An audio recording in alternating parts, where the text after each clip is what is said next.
Hi అండి అందరికి welcome to study with tricks. ఈరోజు మనం daily current affairs MCQ series లో భాగంగా 9th సెప్టెంబర్ కరెంట్ అఫైర్స్ ని డిస్కస్ చేయబోతున్నాం.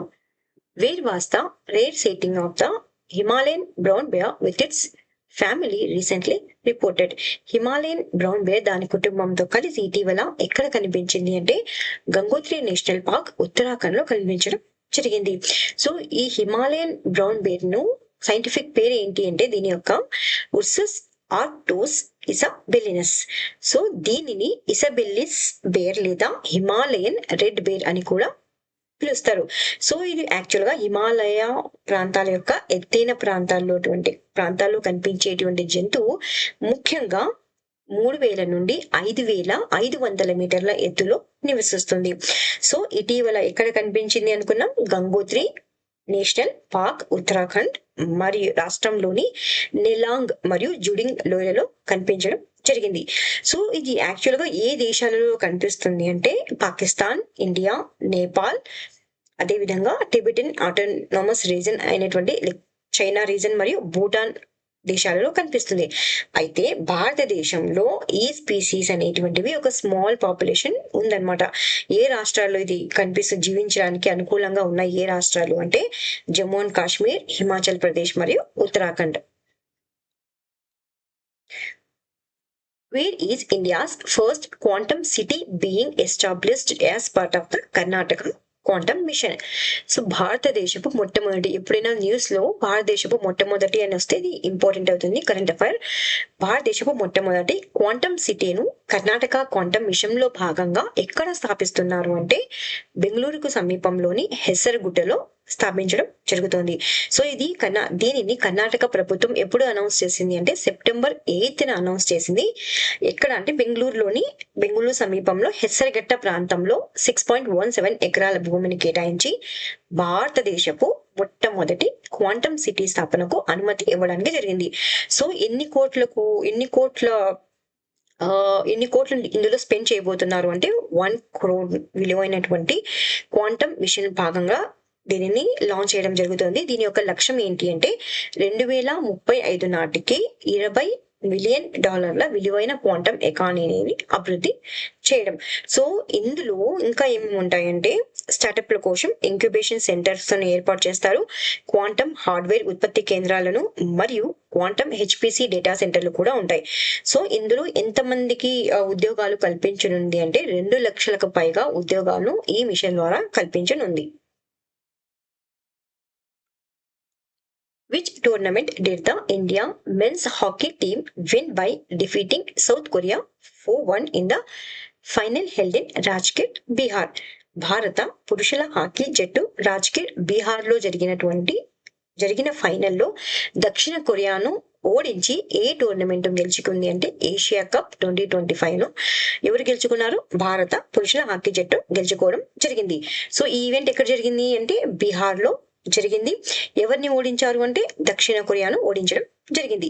సో ఇది భారతదేశానికి 4వ ఆసియా కప్ టైటిల్ మరియు 2017 తర్వాత మొదటిసారి ఈ కప్ ను గెలుచుకోవడం జరిగింది. సో ఈ విజయం ద్వారా భారత పురుషుల యొక్క హాకీ జట్టు 2026లో నెదర్లాండ్స్ మరియు బెల్జియం సంయుక్తంగా నిర్వహించేటువంటి FIH హాకీ వరల్డ్ కప్ కి నేరుగా అర్హతను పొందారు. Where was the Bio E3 at one event celebrating 1 year of the Bio E3 policy hosted? Bio E3 పాలసీకి 1 సంవత్సరం పూర్తయిన సందర్భంగా బయో E3 at one కార్యక్రమం ఎక్కడ నిర్వహించబడింది అంటే న్యూఢిల్లీలో నిర్వహించబడింది. సో ఇది PIB న్యూస్ లో ఉంది కాబట్టి ఇది ఇంపార్టెంట్ అండి. ఈ కార్యక్రమం అంటే బయో E3 at one కార్యక్రమం. దీన్ని అంతర్జాతీయ జన్యు శాస్త్ర మరియు బయోటెక్నాలజీ కేంద్రం అంటే international centre for genetic engineering and biotechnology అనేటువంటిది ఎక్కడ నిర్వహించింది అంటే న్యూఢిల్లీలో నిర్వహించింది. సో బయో E3 పాలసీని లాంచ్ చేసి 1 year అయింది కాబట్టి ఆ సందర్భంగా ఈ కార్యక్రమాన్ని జరుపుకోవడం జరిగింది. ఈ పాలసీ అనేటువంటిది ఆర్థిక వ్యవస్థ, పర్యావరణం మరియు ఉపాధితో బయోటెక్నాలజీ యొక్క అనుసంధానాన్ని లక్ష్యంగా పెట్టుకుంది. సో దీని థీమ్ ఏంటి అంటే క్లైమేట్ రెసిలియంట్ వ్యవసాయం మరియు క్లీన్ ఎనర్జీ కోసం సంస్థ. సో ముఖ్యంగా ఎప్పుడైనా సరే థీమ్స్ అనేటువంటివి ఇంగ్లీష్ లోనే గుర్తుపెట్టుకోండి, ఎందుకంటే ఎగ్జామ్ లో మీరు ఈజీగా ఐడెంటిఫై చేయగలుగుతారు. సో దీని థీమ్ ఏంటి అంటే institute industry interaction for climate resilient agriculture and clean energy. So ఈ3 పాలసీ యొక్క గోల్ ఏంటి అంటే it aims to help the India to reach net zero carbon emissions ని రీచ్ అవ్వడానికి ఎప్పటిలోపు అంటే 2070 లోపు. Which country developer the FP5 flamingo long range cruise missile? FP5 flamingo దీర్ఘశ్రేణి క్రూయిజ్ మిసైల్ ను ఏ దేశం అభివృద్ధి చేసింది అంటే ఉక్రెయిన్ అనేటువంటిది అభివృద్ధి చేయడం జరిగింది. ఇది దీర్ఘశ్రేణి క్రూయిజ్ మిసైల్. సో ఏ కంపెనీ దీన్ని అభివృద్ధి చేసింది అంటే ఉక్రెయిన్ లోని ఫైర్ పాయింట్ డిఫెన్స్ కంపెనీ అనేటువంటిది అభివృద్ధి చేయడం జరిగింది. సో ఎగ్జామ్ లో అలా కాకుండా ఇటీవల ఉక్రెయిన్ అనేటువంటిది a long range cruise missile ని అభివృద్ధి చేసింది అంటే ఫ్లెమింగో అనేటువంటిది అవుతుంది. సో దీని యొక్క పరిధి ఎంత అంటే 3000 కిలోమీటర్లు. ఇది ఎంత బరువును మోసుకెళ్ళగలదు అంటే 6000 కిలోగ్రాముల బరువును మోసుకెళ్ళగలదు. సో ఇది ఉక్రెయిన్ లో స్వదేశీయంగా అభివృద్ధి చేసినటువంటి మొట్టమొదటి హెవీ మిసైల్. చాలా ఇంపార్టెంట్ అండి, ఇది గుర్తుపెట్టుకోండి. So revision MCQs missiles news లో ఉన్నాయి. Which Indian organisation is responsible for developing the K6 hypersonic submarine launched ballistic missile? So ఈ ఆర్గనైజేషన్ అనేటువంటిది రెస్పాన్సిబుల్ దేన్ని అంటే డెవలప్ చేయడానికి K6 hypersonic submarine launched ballistic missile ను అంటే DRDO అనేటువంటిది దీన్ని అభివృద్ధి చేయబోతుంది. Air LORA is an advanced air launched ballistic missile developed by which country? Air LORA అనేటువంటి advanced air launched ballistic missile ను ఏ దేశం అభివృద్ధి చేయబోతోంది అంటే Israel. Which two companies have partnered to develop India's first indigenous quantum secured satellite? భారతదేశపు మొదటి indigenous quantum secure satellite ను ఏ రెండు కంపెనీలు కలిసి అభివృద్ధి చేయబోతున్నాయి అంటే స్పేస్ TS మరియు synergy quantum. Which indigenous missile was successfully tested by DRDO and the Indian Air Force from Su-30 MK1 fighter aircraft in Odisha? So ఏవేవిటి అంటే అది DRDO మరియు ఇండియన్ ఎయిర్ ఫోర్స్ అనేటువంటివి ఏ మిసైల్ ని లాంచ్ చేశాయి. దేని నుంచి లాంచ్ చేశాయి అంటే Su-30 MK1 ఫైటర్ ఎయిర్క్రాఫ్ట్ నుండి. ఎక్కడ అంటే ఒరిస్సాలో. ఈ మిసైల్ పేరు ఏంటి అంటే BVRAM. BVRAM అంటే beyond visual range air to air missile. India successfully conducted a high altitude test of the which missile in Ladakh? So Ladakh లో భారతదేశం ఇటీవల హై ఆల్టిట్యూడ్ లో ఒక మిసైల్ ని టెస్ట్ చేసింది అనమాట. దాని పేరు ఏంటి అంటే Akash prime missile. Which two indigenously developed ballistic missile did India successfully test fired for Odisha integrated range? So July 17, 2025 నా ఒడిశా తీరంలో భారతదేశం అనేటువంటిది ఏ రెండు బ్యాలిస్టిక్ మిసైల్ ను సక్సెస్ఫుల్ గా కండక్ట్ చేసింది, పరీక్షించింది అంటే పృథ్వీ 2 అండ్ అగ్ని 1. Which missile system has India proposed to co-produce with the United States under the Make in India initiative? A missile system ను ఇండియా అనేటువంటి ప్రపోజ్ చేసింది ఎవరికి అంటే యునైటెడ్ స్టేట్స్ కి భాగస్వామ్యంతో రూపొందించడానికి. ఎందులో భాగంగా, ఏ కార్యక్రమంలో భాగంగా అంటే మేక్ ఇన్ ఇండియా ఇనిషియేటివ్ లో భాగంగా. దాని పేరు ఏంటి అంటే javelin 80 anti tank guided missile. Who has been appointed as the new chairman and the managing director of NHPC అంటే national hydro electric power corporation limited? NHPC limited యొక్క కొత్త chairman మరియు మేనేజింగ్ డైరెక్టర్ గా ఎవరు నియమించబడ్డారు అంటే భూపేంద్ర గుప్తా నియమించడం జరిగింది. సో ఈయన దేనికి, ఏ సంస్థకు అంటే నేషనల్ హైడ్రోజన్ పవర్ కార్పొరేషన్ కు. సో ఈ నియామకాన్ని ఎవరు అప్రూవ్ చేశారు అంటే కేబినెట్ నియామక committee. What disease was declared no longer a public health emergency of international concern by the World Health Organization? ప్రపంచ ఆరోగ్య సంస్థ అంతర్జాతీయ ఆందోళనకు కారణమైన ప్రజారోగ్య అత్యవసర పరిస్థితి కింద ఇకపై పరిగణించబడని ఇది ఇంక నుంచి ప్రజారోగ్య సమస్య అత్యవసర ప్రజారోగ్య సమస్య కాదు అని ప్రకటించింది ఎవరు WHO అనేటువంటిది. ఆ డిసీజ్ పేరు ఏంటి అంటే ఎంపాక్స్, మంకీ పాక్స్. సో ప్రపంచ ఆరోగ్య సంస్థ అంటే వరల్డ్ హెల్త్ ఆర్గనైజేషన్ ప్రకారం ప్రపంచవ్యాప్తంగా కేసులు మరియు మరణాల రేటు తగ్గిన నేపథ్యంలో ఎంపాక్స్ అంటే మంకీ పాక్స్ ఇకపై అంతర్జాతీయ ప్రజారోగ్య అత్యవసర పరిస్థితిగా పరిగణించబడదు అని అనౌన్స్ చేయడం జరిగింది. ఈ ఎంపాక్స్ అనేటువంటిది ఒక వైరల్ జూనోటిక్ వ్యాధి. ఏ కుటుంబానికి చెందింది అంటే పాక్స్ విరిడే కుటుంబానికి చెందింది మరియు ఆర్థోపాక్స్ వైరస్ జీనస్ లోనికి వస్తుంది. సో దీన్ని ఎప్పుడు ఫస్ట్ గా ఐడెంటిఫై చేశారు ఈ ఎంపాక్స్ ని అంటే 1958 లో మంకీస్ లో ఏ దేశంలో అంటే డెన్మార్క్ లో. ఈ ఎంపాక్స్ కి సంబంధించినటువంటి ఫస్ట్ హ్యూమన్ కేస్ ఎప్పుడు రికార్డ్ అయింది అంటే 1970 లో రికార్డ్ అయింది. ఏ దేశంలో అంటే డెమోక్రటిక్ రిపబ్లిక్ ఆఫ్ కాంగో.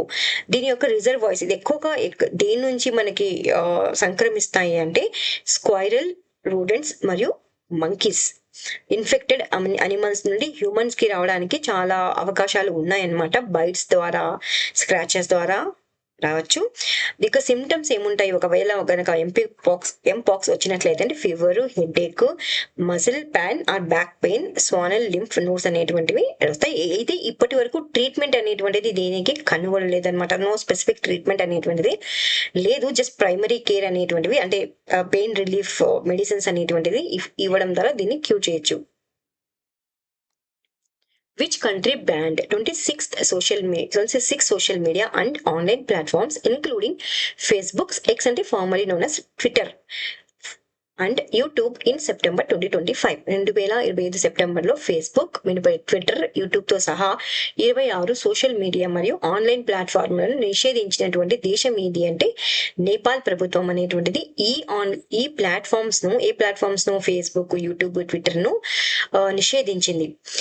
ఎందుకు నిషేధించింది అంటే ఈ కంపెనీలు నేపాల్ అధికారులతో తమ ప్లాట్ఫామ్లను నమోదు చేయాల్సినటువంటి కొత్త నిబంధనలను పాటించడంలో విఫలమయ్యాయి కాబట్టి నేపాల్ ప్రభుత్వం ఈ ప్లాట్ఫామ్లను నిషేధించడం జరిగింది. Who has been appointed as NASA's associate administrator to lead moon and Mars machine?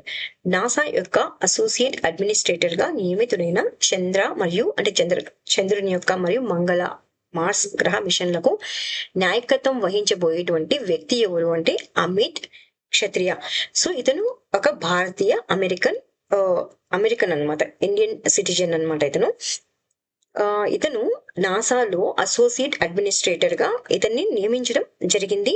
ఇది ఒక అత్యున్నత సివిల్ సర్వీసెస్ పదవి. ఇతనికి 20 years పైగా అనుభవం అనేటువంటిది ఉంది అనమాట. ఇందులో ఏరోస్పేస్ ఇంజనీరింగ్ లో ఈయన ముఖ్యంగా నాసా యొక్క ఆర్టిమిస్ ప్రోగ్రామ్ లో నాయకత్వం అంటే లీడర్షిప్ పాత్ర అనేటువంటిది పోషించారు.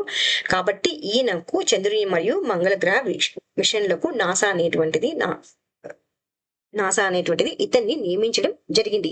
సో నాసా కండక్ట్ చేయబోయేటువంటి మిషన్లకు ఇతను కీలక నాయకత్వం అనేటువంటిది వహించబోతున్నారు ఫ్యూచర్ లో. జస్ట్ ఇతని పేరు ఒకటి ఇంపార్టెంట్, అమిత్ క్షత్రియ అనేటువంటి ఇక్కడ ఏ ఆర్గనైజేషన్ కి అసోసియేట్ అడ్మినిస్ట్రేటర్ గా నియమించబడ్డాడు అంటే నాసాకి. సో ఇవి ఇంటర్నేషనల్ అపాయింట్మెంట్స్ న్యూస్ లో ఉన్నాయి. First female astronomer royal appointed in Britain. So ఈమె ఫస్ట్ ఫిమేల్ ఆస్ట్రోనామర్ అండి. ఎవరు అపాయింట్ చేశారంటే బ్రిటన్ అనేటువంటిది అపాయింట్ చేయడం జరిగింది. ఈమె పేరు ఏంటి అంటే మైకెల్లీ డోహర్టీ. మనం చాలా సార్లు ఈమె గురించి డిస్కస్ చేసుకున్నాం ప్రీవియస్ కరెంట్ అఫైర్స్ వీడియోస్ లో. First Indian to become president of BIMSTEC first president Indian ఎవరు అంటే Indramani Pandey. President of 80th session of united nations general assembly యొక్క 18th సెషన్ యొక్క ప్రెసిడెంట్ ఎవరు అంటే Annalena Baerbock. Sabih Khan appointed as the new CEO of which కంపెనీకి ఏ కంపెనీకి సీఈఓగా సబీన్ ఖాన్ అనే అతను నియమించబడ్డారు అంటే యాపిల్ కి. Who is appointed as head of UNICEF గా ఎవరు నియమించబడ్డారు అంటే Catherine Russell. Who has become the first Indian CEO of Jaguar Land Rover యొక్క ఫస్ట్ ఇండియన్ సిఇఓగా ఎవరు నియమించబడ్డారు అంటే P B Balaji garu. Who has been recently appointed as a new CEO of international cricket council కి న్యూ సిఇఓ ఎవరు appoint పెట్టారంటే Sanjay Gupta. Who has appointed as a executive director of the international monetary fund కి executive director గా ఎవరు appoint చేయబడ్డారు నియమించబడ్డారు అంటే Urjit Patel. Who became the first Indian to win the World Youth Scrabble Championship in 2025? 2025లో world youth scrabble championship ను గెలిచిన so తొలి భారతీయుడు అంటున్నారు కాబట్టి ఇంపార్టెంట్ అండి. ఇతను ఫస్ట్ టైం గెలవడం జరిగింది. సో స్క్రాబుల్ అంటే ఏం లేదు, ఇది ఒక ఆల్ఫాబెట్ కి సంబంధించినటువంటి చెస్ లాంటి గేమ్ అన్నమాట. సో దీన్ని ఎవరు గెలిచారు, ఫస్ట్ భారతీయుడు ఎవరు అంటే మాధవ్ గోపాల్ కామత్. ఇతను ఢిల్లీకి చెందినటువంటి 14 ఏళ్ల Madhav Gopal Kamath world youth scrabble championship ను గెలిచిన తొలి భారతీయుడిగా చరిత్ర సృష్టించడం జరిగింది. ఈ ఈవెంట్ ఎక్కడ జరిగింది ఈ పోటీ అంటే మలేషియాలోని కౌలాలంపూర్ లో జరగడం జరిగింది. ఇందులో 18 దేశాల నుండి 118 మంది ఆటగాళ్లు పాల్గొనడం జరిగింది. సో చాలా ఇంపార్టెంట్ ఇది. అతని పేరు ఒకటి గుర్తుపెట్టుకోండి, మాధవ్ గోపాల్ కామత్. ఏం గెలిచారు, ఏ ఛాంపియన్షిప్ ని గెలిచారంటే world youth scrabble championship. Who led the development of India's first indigenous water-soluble fertilizer technology in 2025? So భారతదేశపు మొట్టమొదటి స్వదేశీ నీటిలో కరిగి ఎరువుల సాంకేతికత అభివృద్ధికి నాయకత్వం వహించినటువంటి వ్యక్తి ఎవరు అంటే రాజీవ్ చక్రవర్తి గారు నాయకత్వం వహించారు. ఇది భారతదేశపు మొట్టమొదటి స్వదేశీ నీటిలో కరిగే ఎరువుల సాంకేతికతను అభివృద్ధి చేయడం జరిగింది. ఇతను దేనికి అధ్యక్షుడిగా ఉన్నారు అంటే సోల్యుబుల్ ఫర్టిలైజర్స్ ఇండస్ట్రీ అసోసియేషన్ కి కరెంట్ అధ్యక్షుడిగా ఉండడం జరిగింది. ప్రస్తుతం భారతదేశం ప్రత్యేక ఎరువుల యొక్క అవసరాలు సుమారుగా ఎంత 90% వరకు దిగుమతులను ఆధారపడుతుంది. ఎక్కడి నుంచి మనం దిగుమతి చేసుకుంటున్నాం అంటే చైనా నుండి మనం దిగుమతి చేసుకున్నాం. దాని భారాన్ని తగ్గించడానికి మైన్స్ మంత్రిత్వ శాఖ మద్దతుతో దీనిని అభివృద్ధి చేయడం జరిగింది. దీనిని భారతదేశపు మొదటి ఇండిజినస్ వాటర్ సోల్యుబుల్ ఫర్టిలైజర్ టెక్నాలజీని ఇందులో భాగంగా అంటే మేక్ ఇన్ ఇండియా లో భాగంగా. Which student developed the artificial intelligence powered tool aiding colors and won the UK's prestigious CREST gold award in 2025? 2025లో ఎయిడింగ్ కలర్స్ అనే ఏఐ ఆధారిత సాధనాన్ని అభివృద్ధి చేసి యూకేస్ క్రెస్ట్ గోల్డ్ అవార్డును గెలుచుకున్నటువంటి విద్యార్థి ఎవరు అంటే అహాన్ రితేష్ ప్రజాపతి. ఇతను ఏ స్కూల్ కి చెందినవాడు అంటే అదాని ఇంటర్నేషనల్ స్కూల్ కి చెందినటువంటి అహాన్ రితేష్ ప్రజాపతి ఎయిడింగ్ కలర్స్ అనే యంత్ర అభ్యాస మోడల్ ను అభివృద్ధి చేసి ఏ అవార్డును గెలుచుకున్నాడు అంటే యూకేస్ క్రెస్ట్ గోల్డ్ అవార్డును గెలుచుకోవడం జరిగింది. ఈ ఏఐ అంటే ఆర్టిఫిషియల్ ఇంటెలిజెన్స్ ఆధారిత సాధనం రంగు చూపు లోపం ఉన్నటువంటి విద్యార్థులకు పాఠ్య పుస్తకాల మ్యాప్లు మరియు డయాగ్రామ్లను సులభంగా చూడగలిగేలా మార్చుతుంది అన్నమాట. సో ఇతను స్వయంగా రెడ్ గ్రీన్ కలర్ బ్రైన్లెస్ తో బాధపడుతున్న నేపథ్యంలో దీనిని రూపొందించడం అభివృద్ధి చేయడం జరిగింది. ఇతని పేరు ఏంటి అంటే ఆహాన్ రితేష్ ప్రజాపతి. ఏ అవార్డు వచ్చింది ఇతనికి అంటే క్రెస్ట్ గోల్డ్ అవార్డు వచ్చింది. ఎవరి ద్వారా అంటే యూకే ద్వారా. Current affairs MCQs one liners. A young male tiger recently travelled 450 kilometers from Vidarbha to make his home in Yedshi Ramling Ghat wildlife sanctuary a modest jungle in Maharashtra. ఒక టైగర్ అనేటువంటిది ట్రావెల్ చేసింది ఎన్ని కిలోమీటర్లు అంటే 450 kilometers ప్రయాణించి ఎక్కడి నుంచి ప్రయాణించిందండి ఇదేంటి విదర్భా నుంచి ప్రయాణించి ఎక్కడికి వచ్చింది ఎదిషి రామ్లింగ్ ఘాట్ వైల్డ్ లైఫ్ సాంక్చురీకి రావడం జరిగింది. ఈ సాంక్చురీ ఎక్కడుంది మహారాష్ట్రలో ఉందన్నమాట. సో ఎప్పుడు ఈ పులి అనేటువంటిది ఇక్కడ కనిపించడం అనేటువంటిది రేర్ అన్నమాట. సో కాబట్టి ఇది న్యూస్ లో ఉంది. So Yedshi Ramling Ghat wildlife sanctuary ఎక్కడుంది మహారాష్ట్రలో ఉంది. The Indian navy band about ANS Kadmat joint Papua Guinea's 58th independence day celebrations. So Papua Guinea దేశం అనేటువంటిది 50 సంవత్సరాల ఇండిపెండెన్స్ సెలబ్రేషన్స్ ని నిర్వహిస్తోంది. అందుకు గాను ఇండియన్ నేవీ యొక్క INS కద్మత్ అనేటువంటిది అక్కడికి వెళ్ళడం జరిగింది. ఎక్కడికి పపువా న్యూ గినియాకి. On September 8th, the world celebrates International Literacy Day to highlight the fundamental importance of literacy. For a peaceful society.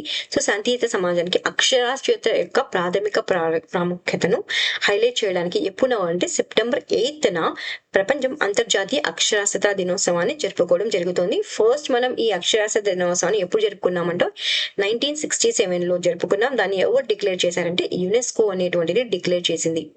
Theme ఏంటి ఈ సంవత్సరం 2025 థీమ్ ఏంటి అంటే promoting literacy in the digital era. Kokichi Akujawa, a 102-year-old mountaineer, has become the oldest man to summit Mount Fuji, Japan's highest peak. So, 102 ఏళ్ల పర్వతారోహకుడు అయినటువంటి కోకిచి అకుజావా Japan లోని ఎత్తైన శిఖరం అయినటువంటి మౌంట్ ఫుజీని అధిరోహించి అతి పెద్ద వయస్సు గల వ్యక్తిగా గిన్నీస్ రికార్డ్ లో పేరు నమోదు చేసుకోవడం జరిగింది. The Chhattisgarh government has introduced yoga and Sudarshan Kriya across all district jails as part of a prison reform initiative aiming to rehabilitate inmates through mental peace, self discipline and positivity.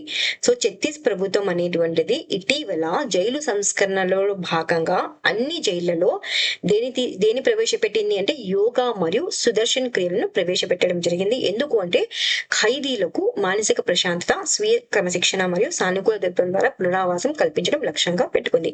ఏ రాష్ట్రం అంటే ఛత్తీస్గఢ్ ప్రభుత్వం. Recently the royal Bhutan Buddhist temple formally inaugurated in Rajgir, Bihar. So ఇటీవల royal Bhutan Buddhist temple అనేటువంటిది ఎక్కడ ప్రారంభించబడింది అంటే రాజ్గిర్, బీహార్ లో ప్రారంభించబడడం జరిగింది. Doctor Mahendra Mohan Gupta has been elected as the new chairman of the press trust of India. So ఇటీవల మహేంద్ర మోహన్ గుప్తా అనేవారు ఎలెక్ట్ అవ్వడం జరిగింది. దేనికి న్యూ చైర్మన్ గా అంటే ప్రెస్ ట్రస్ట్ ఆఫ్ ఇండియా. ఎవరి ప్లేస్ లో అంటే KN శాంత్ కుమార్. సో ఇవి రివిజన్ క్వశ్చన్స్. ప్రధానమంత్రి ఆవాస్ యోజన అర్బన్ 2.0 అమలును వేగవంతం చేయడానికి భారత ప్రభుత్వం 2025 సెప్టెంబర్ 4న ప్రారంభించిన అవగాహన ప్రచారానికి గల పేరు ఏమిటి అంటే అగ్ని కార్. 2025 సెప్టెంబర్ లో UNFPA ఇండియా ద్వారా లింగ సమానత్వానికి గౌరవ అంబాసిడర్ గా ఎవరు నియమించబడ్డారు అంటే కృతి సనన్. 2025 జాతీయ సంస్థ ర్యాంకింగ్ ఫ్రేమ్వర్క్ లో మొత్తం ర్యాంకింగ్స్ లో అగ్రస్థానాన్ని పొందినటువంటి సంస్థ ఏది అంటే Indian institute of technology Madras. The Chola tigers Avengers of Somnath అనే నవల ఇండిక్ క్రానికల్స్ సిరీస్ లో 2వ భాగంను విడుదల చేసినటువంటి ప్రముఖ మేధో ఫిక్షన్ రచయిత ఎవరు అంటే అమీష్ త్రిపాఠి. 3,000 కోట్లకు పైగా పెట్టుబడితో IMT సోహ్నాలో ఆసియాలో అతిపెద్ద లిథియం అయాన్ బ్యాటరీ తయారీ మెగా ప్రాజెక్ట్ ను ప్రారంభించిన ప్రసిద్ధ జపాన్ కంపెనీ ఏది అంటే ATL TDK గ్రూప్. 2025లో నేషనల్ ఆయుష్ మిషన్ సమ్మిట్ ఎక్కడ నిర్వహించబడింది అంటే న్యూఢిల్లీలో. కేరళలో ఇటీవల ప్రజారోగ్య సమస్యగా మారిన కళ్ళు మరియు మెదడు ఇన్ఫెక్షన్లకు కారణమయ్యే స్వేచ్ఛగా జీవించే అమీబా ఏది అంటే అకాంథామీబా. ఆరోగ్య రంగంలో కృత్రిమ మేధస్సు అంటే ఆర్టిఫిషియల్ ఇంటెలిజెన్స్ పర్యవేక్షణను బలోపేతం చేయడానికి భారత్ ఇటీవల ఏ గ్లోబల్ నెట్వర్క్ లో చేరింది అంటే health AI global regulatory framework. Punjab మరియు హిమాచల్ ప్రదేశ్ లో వరద ప్రభావిత ప్రాంతాల్లో రక్షణ చర్యల కోసం మై భారత్ కింద ఏ యువత ఆధ్వర్యంలోని కార్యక్రమాన్ని మోహించనున్నారు అంటే ఆపద మిత్రులు.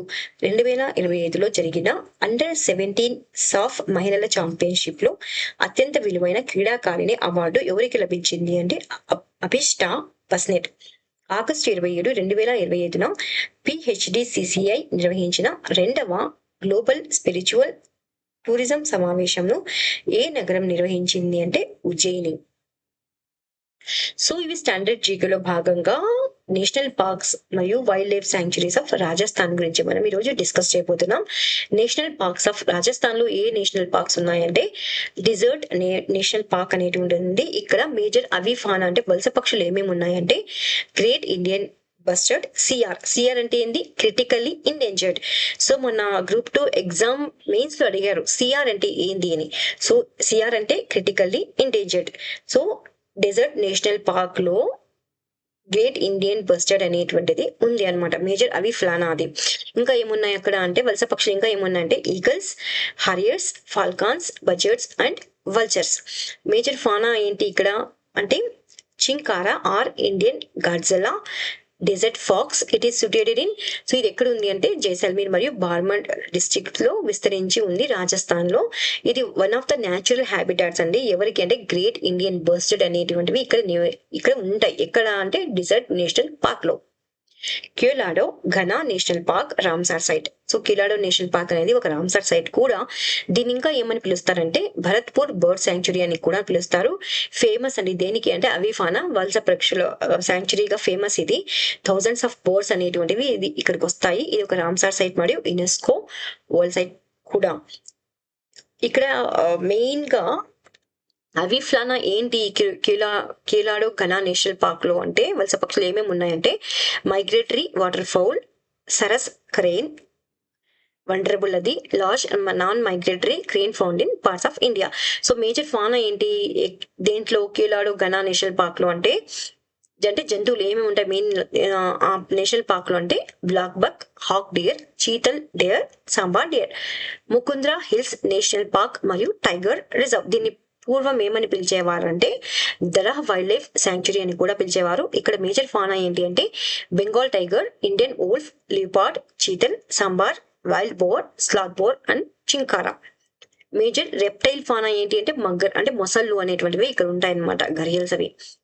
Ramgarh Vishdhari tiger reserve, it will link the Ranthambore tiger reserve and Mukundra tiger reserve కి లింక్ ఉన్నటువంటి ఏది అంటే రామ్గర్ విషధారి టైగర్ రిజర్వ్ అండి. సో ఇక్కడ స్పాటెడ్ డీస్ ని ట్రాన్స్ఫర్ చేయడం జరిగింది. ఎందులో కంటే రామ్గఢ్ విషాదారి టైగర్ రిజర్వ్ లో. ఎక్కడి నుంచి అంటే Ghana bird sanctuary. Okay, Ghana bird sanctuary నుండి Mukund hills tiger reserve, Keoladeo national park మరియు రామ్గఢ్ విషధారి టైగర్ రిజర్వ్స్ కి స్పాటెడ్ డియర్స్ ను ట్రాన్స్ఫర్ చేయడానికి ట్రై చేసింది ఎవరు అంటే గవర్నమెంట్ ఆఫ్ ఇండియా. సో ఇవంతా గుర్తుకు పెట్టుకోకపోయినా రామ్గఢ్ విషధారి టైగర్ రిజర్వ్ అనేటువంటిది ఏ రాష్ట్రంలో ఉంది అంటే రాజస్థాన్ లో ఉంది. రణ్తంబోర్ చాలా ఇంపార్టెంట్. ఇది Ranthambore national park tiger reserve. ఇక్కడ మేజర్ ఫానా ఏంటి జంతువులు ఏంటి అంటే Bengal tiger, leopard, nilgai, sambar deer. Major reptile fauna ఏంటంటే mugger crocodile. Sariska national park tiger reserve mineral resources కి రిచ్ ప్లేస్ అనమాట. ఇది ఏవి మినరల్ రిసోర్స్ ఎక్కువగా ఇక్కడ లభిస్తుంది అంటే కాపర్.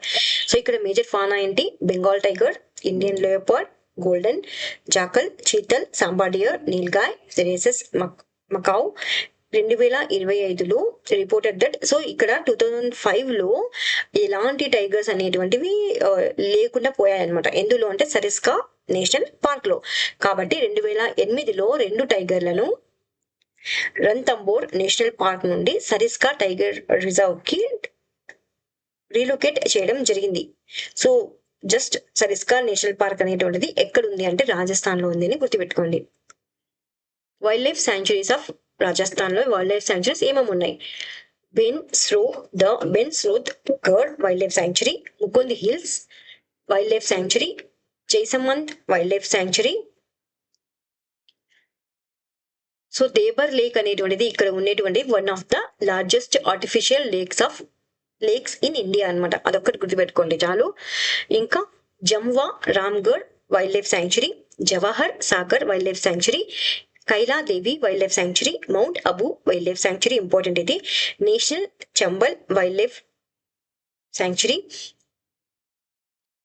ఇంకా Ramgarh Vishdhari wildlife sanctuary and tiger reserve, Sawai Madhopur wildlife sanctuary, Sawai Man Singh wildlife sanctuary, Sitamata wildlife sanctuary, Tal Chhapar wildlife sanctuary, Band Baretha wildlife sanctuary, Bassi wildlife sanctuary, Nahargarh wildlife sanctuary, Kesar bag wild life sanctuary, Kumbhalgarh wildlife sanctuary. So ఇక్కడ ఇంకా ఏమున్నాయి wild life sanctuaries Rajasthan లో అంటే ఫుల్ వారికి Nal wildlife sanctuary, Ram Sagar wildlife sanctuary, Sajjan Garh wildlife sanctuary, Sher Garh wildlife sanctuary, Tod Garh Raoli wildlife sanctuary, Van Vihar wildlife sanctuary. ఇంకా Ramsar sites ఏమున్నాయి రాజస్థాన్ లో అంటే Keoladeo national park, Sambhar, lake. So Sambhar lake అనేటువంటిది India's largest inland salt water lake. So ఇక్కడ వలస పక్షులు ఏముంటాయంటే flamingos అనేటువంటివి ఉంటాయన్నమాట వెంటనే ఏరియాలో. సో ఇవి అండి ఇవాళ current affairs. Please like, share and subscribe. Thank you so much for watching study with tricks.